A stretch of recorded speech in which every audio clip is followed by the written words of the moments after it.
This is my 1950s Hornby gauge old clockwork trains in the corner of my loft. It's what introduced me to toy trains, I suppose, and railway modelling, and an interest in rail trains. It's quite a variety of wagons and coaches you could have bought in those days, and accessories to go with it, like station bearings and this crane. I have set up a little circlet in the corner of the loft here, so I can wind up the loco, connect up a suitable train behind it, let it run round in circles. But that's always been the limitation with Hornby old gauge trains. Only could go around in little circles, a bit like some of the dogs I can remember growing up with. You start playing with them and they start running around in circles. Anyway, I've always longed to have a really long length of track so that you could watch the train go by rather than make you dizzy going round and round in circles. So I thought I'd experiment today. It's a nice sunny day out. My wife's involved with Wimbledon tennis, watching it on TV almost all day long. I've got no other commitments today, so I'm going to try and lay a little length of track, this old Hornby old gauge track, in my garden, just as a one-day garden railway. I've often said in the past, one day I'll have a garden railway. That's never happened, but perhaps I can have a one-day model railway. I'm going to see if I can run a mostly straight length of track in my little garden and run a clockwork train from one end of this small garden to the other, just as a little bit of fun really, something different to do, and find out what it's like to see Hornby clockwork going in a straight line rather than running around in circles. Well, this is a rather small garden, laid to artificial grass because never got enough sun in here to make proper grass grow properly. It's always very scruffy. But this is where I could be laying the track. I'll have to do some sweeping up first, I think, up in this corner particularly. The sun's just coming in from the left here, illuminating that. It's only in the early morning that the sun ever gets to this corner. Little birds in the trees above me. Lovely blue sky today. Yeah, I can just imagine the rails coming up here, curving around here, passing our little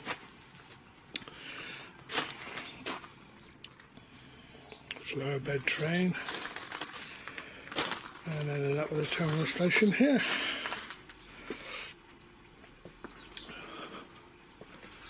Under the watchful eye of our pet pigeon. Already got some ballast in place, look. How's that for a plant that just seeded itself and grew? The bees like it.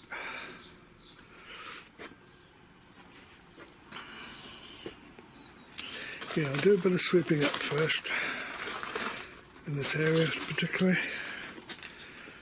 I'll run the train down this slope. I think the little clockwork mechanisms can manage that. I'm not sure just how much track I've got in that suitcase there. Maybe not enough to go any further than here, but if I do, I'll possibly even go down around the back of the garage.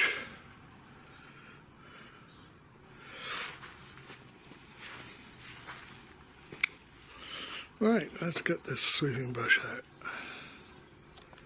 Right, that's the preliminary sweeping completed. I think I'll start laying things out at that end of the garden first.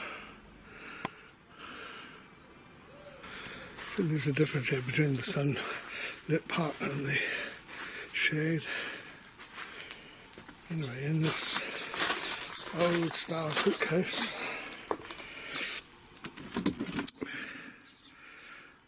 There's my spare track. Looks as if there's quite a lot of straights and a few corners. So we'll start laying things out and see what we can do. Right. We'll start first of all just laying a straight length of track, I think. Worry about sidings if there's time later. The track just joined in pins. Let's just show this. Just taking the prong. The side's difficult to do one-handed around here. What's the idea of it? I haven't done that properly, I don't think. No, I'll do it better when I put the camera down. Put in this little camera box with a join that slide in like that to keep it together. Otherwise, when you start running trains, you can pull the track apart. I think I've got a spare buffer stop indoors. That'll come a bit later. Let's carry on laying the track. Of course, these sleepers at the end of each length of the track are necessary for these clips to slide in.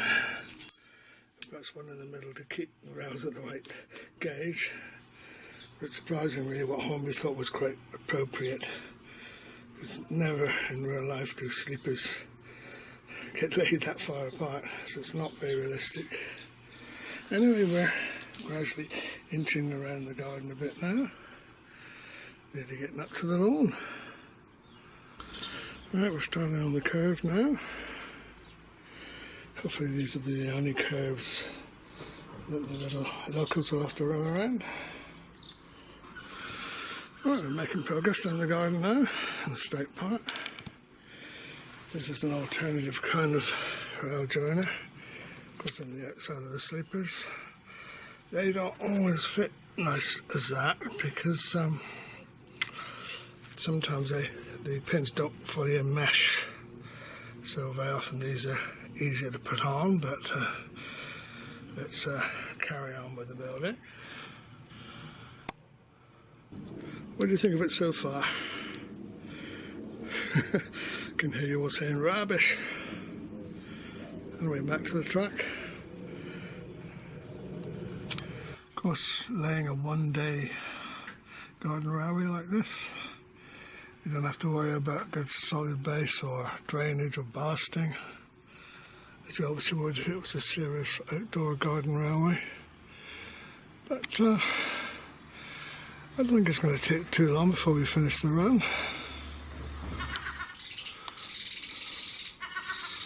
The birds are having a good laugh at this, including the seagull in our chimney.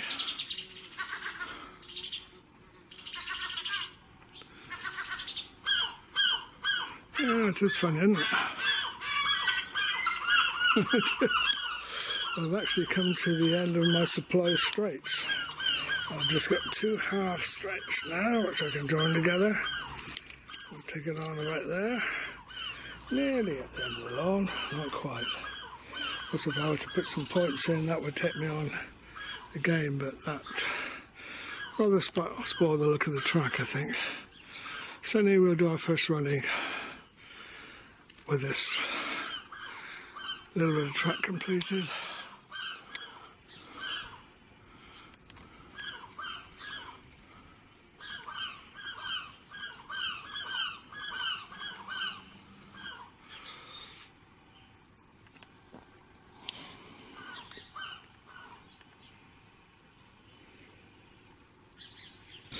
Right, well that's all the track I have. Put in some passing loops perhaps or something to extend it. Might try that a bit later. Anyway, first thing I want to do is actually run a loco. See how far it gets. Because when you're used to these clockwork trains, they normally do about 4 or 5 revolutions in a small circle. This is quite a length for one to travel. Let's just take one straight off here and put it on the end of the track. And then we'll see about running a train after a cup of tea.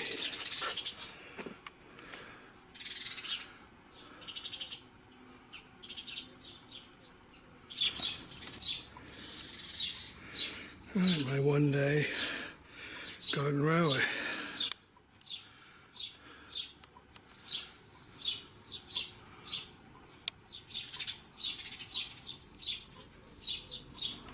How long does it take to lay the track? I think about an hour. Yeah, let's see about that cup of tea.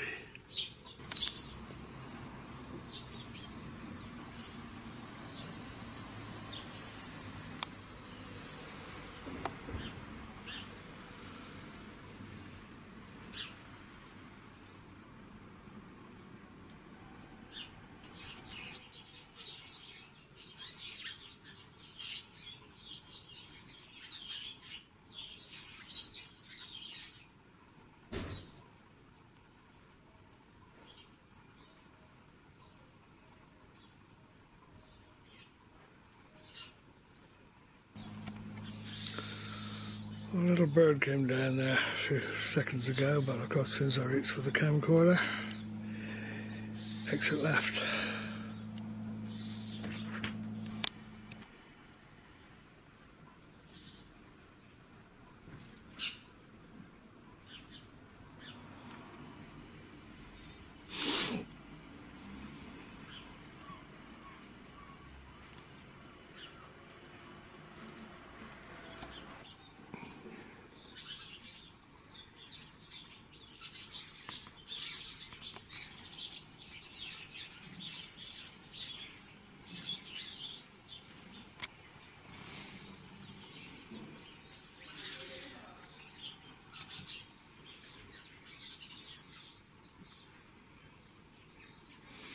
Anyway, I'm just sitting here.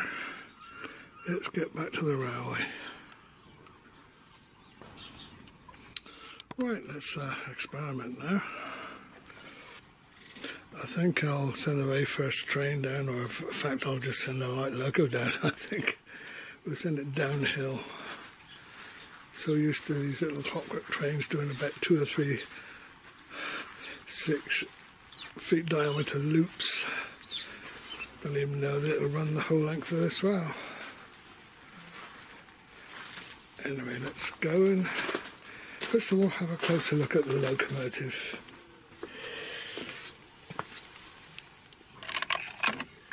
Oh, here it is.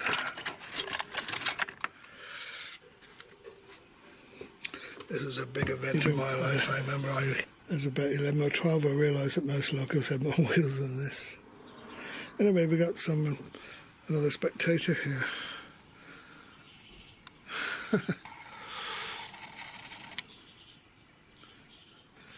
But to remember the day as an 11 or 12-year-old boy receiving this as a Christmas present from my mother, I thought it was incredible. Still remember opening the box and seeing this for the very first time. I'd previously been given a passenger train set with a little tender loco, and this was my first extra loco, and it was absolutely unbelievable to me. In those days, Hornby Doubler was around, an electric system, but much too expensive for our family to get involved with. And it was still a feeling that, oh, it's an electrically driven thing, it could be dangerous. So to me, this was the ultimate. They had a different coupling on the front to the one at the back. The one at the back being an automatic one that as soon as it engages with another coach or a wagon, it would self-connect. Those little rods, A, let it run, stop, go, and the other one changes the direction, either forward or reverse.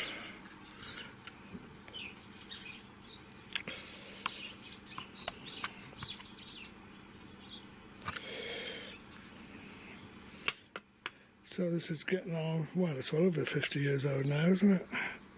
When it comes out on special occasions, like today.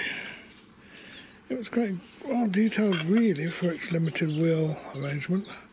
Little brackets here to put model lamps you could buy, red ones or black ones.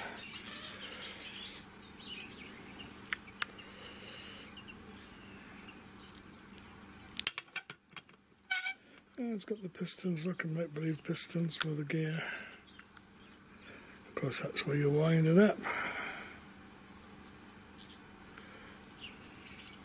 When you think what modern locomotives do now, they create realistic sound, they start and finish very slowly, they can produce smoke, and they're very accurate.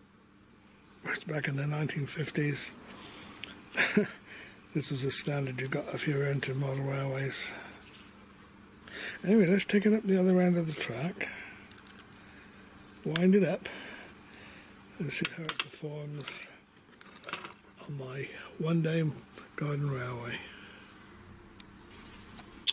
Well, I couldn't video winding it and actually doing the winding, but it's been wound up now with a key. So, back to let it loose on the track. Ooh, I let him go on his own.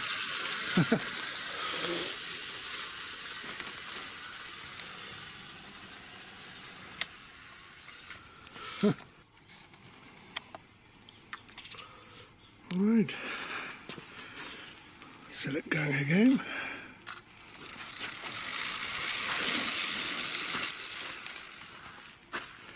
Oh, stopped. Why is that? Yes, it looks as if it doesn't like the steepness of the hill there. Because it's flat, it's alright. Right. No, my butters. Right, well that was alright. So it doesn't like climbing up steep slopes. Huh? Not that I'm going to construct anything, but I think I'll have to have a much flatter base there over those stones.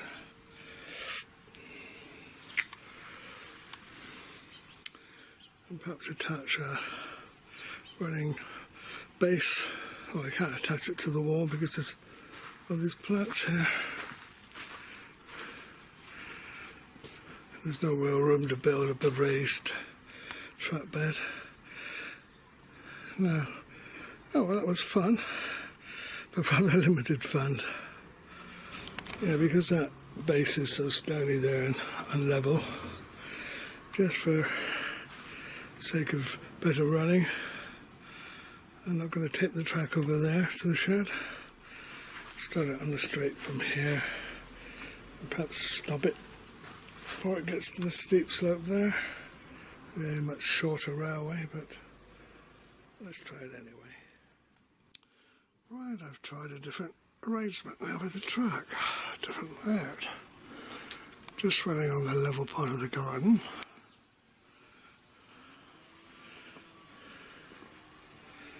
So we'll see how the loco on its own performs on this arrangement. Do need to see it with the contrasting lights, but this side is now running on the stone base. It's curving around at the far end, and back down on the other side, stopping short when the garden slopes. So let's see what this is like. Right, well that's a typical train length that would come in the set. Just 3 goods wagons. I was talking about the little lights you could get. Look at those on the side of the guard's van and on the back. That's into the shade, but never mind. Let's see how it performs on this track. Off you go. Oh, wait a minute. Stop it again. It's not quite in gear. Stop. Those little rods need to be exactly engaged in the right location. That isn't the right location at present. It should be for forward motion. The brake is actually off, so it's not pulling away. It's a bit of a slope here. Now I better lighten the load a bit. Yeah, it just shows how fussy things have got to be. I know it's true indoors with a model railway, but there you gotta go. Reluctantly. I think it's just about going now. Gets to the curve. because it's more level there, so it's done rather better. And a slight downhill slope. Wonderful. Another crash. That's not the way to trick something which is so precious to me. What I could do, I can make the run even shorter and put a return curve this end. It's getting back to the old indoors loop, isn't it, if I do, but at least a much bigger loop than I could ever hope to have indoors. When I've repeated this curve around the other end of the layout, that's been a bit of a battle with the undergrowth here, which I shall have to tidy up in a minute. It does give us a continuous loop now, which I think the loco should manage, certainly on its own. Let me just tidy up some of that hedgerow over there. Right, we're now ready to do another bit of running. Funny, when I was down on the lawn just now picking up all the little leaves, at one stage there was an ant walking along the top of the rail. I've taken real railway videos of a cat walking along the top of the rail, or a bird. It actually happens in miniature with an ant. Right, well, I wanted to get away from the idea of a loop, because that's what's always been the limitation before. But on the other hand, if I want to run an outdoor garden rally, this is all I can do with this garden, because I don't have enough flat area otherwise. That's how the little loco on its own copes with this. I've laid this piece of what was it, a pallet wood, I think, which will normally keep us a straight edge, just to let's level up the track here. Right, we pull the lever out the right amount, off we go.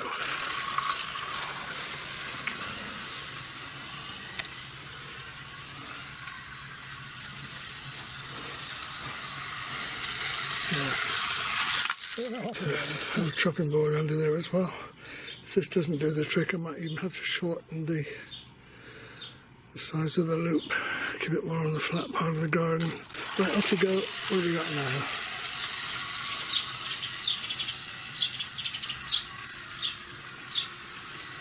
That runs pretty well. More or less flat bed. Oh, yes, it survived then. Oh, good.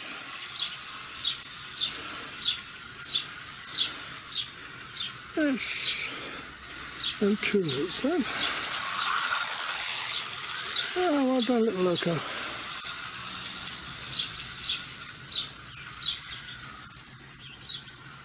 Oh, if it's going to do 3 before the spring needs winding again. Yeah, just about 3 laps, so okay. I'll push the track as far up into that, as close to the wall as I can, to maximise the level ground, or relatively level ground. Now put on a 3-wagon train, fully wound. You're going to run around there, all right.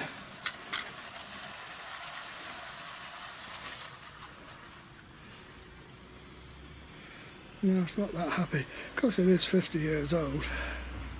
I'll take off one of the wagons. Right, just a 2-wagon train. Off you go. And perhaps I should have rewound it first.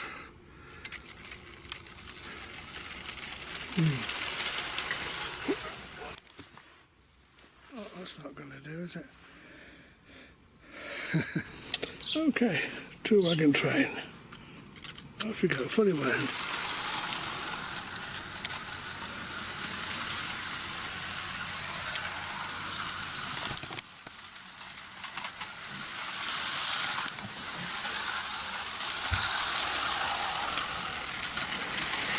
That's the best we could hope for, really. Oh, only did one loop though. If it's got a train behind it, it'll only do 1 loop this size. Try it on its own again. Well, I had hoped, if this looked successful today, to run a variety of trains train of wagons or passenger coaches, but it's not going to be worthwhile. I know the other loco, tender loco I've got, 501, that's less powerful than this one, so I might get it later and see how it performs, but it won't be as good as this one. You can call this good.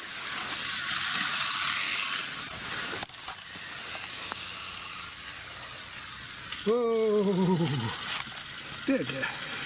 Boy, you're loco. It just shows the importance of getting your track really flat. Perhaps I'll shorten the size of the loop, that might help. Alright, I've taken one straight out of each side now of the loop. That leaves 14 now in the loop. Let's see how we're going with that. Fully wound, turn the key 20 times.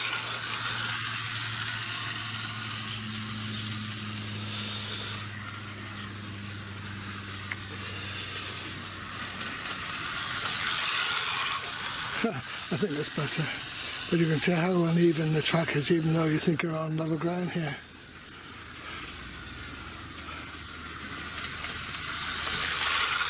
That's 2 revs.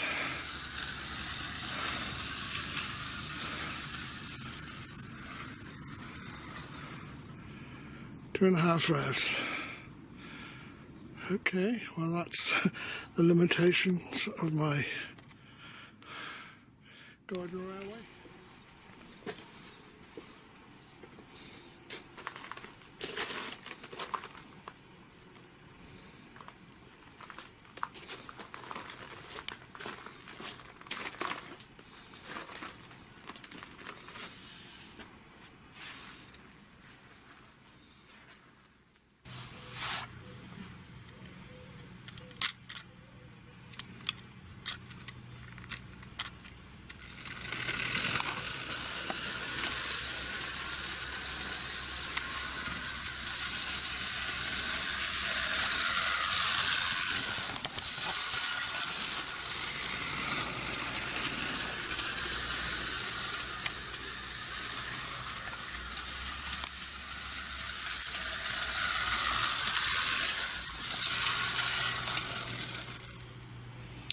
Yeah, it usually slows down and stops on the curves.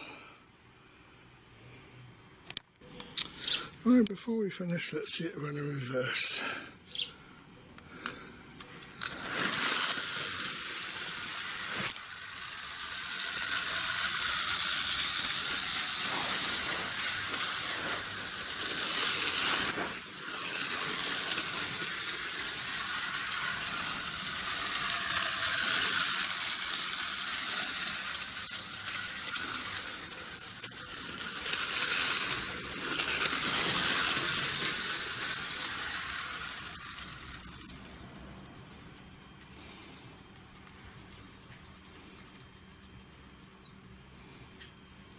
Yeah, well done, little loco.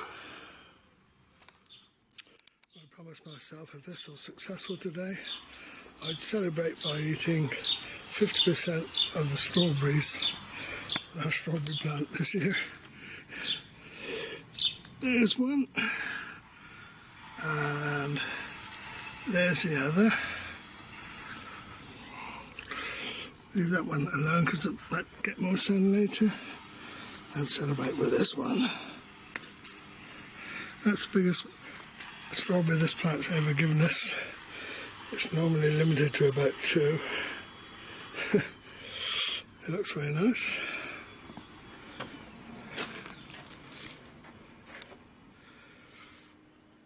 It's quite beautiful, isn't it, strawberry, when you look at it before you eat it. All the lovely colours, especially in the sunshine. Let's see how it tastes.